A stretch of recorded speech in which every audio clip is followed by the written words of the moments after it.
How to connect Telegram wallet with Tonkeeper. Hey everyone, welcome back to App Mentor.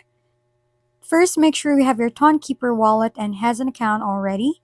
Next thing you need to do is go to the Telegram app. On the top part of your screen, search for Notcoin. Then let's click this Notcoin with blue check.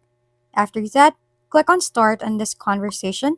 On the bottom left, click on Open App. This will take you to Notcoin mini app dashboard. On the top part, you can see Connect Wallet over here.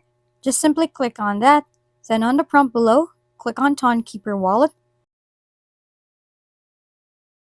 Click Yes on this prompt. Then here, just tap on Connect Wallet, then click Allow on this one.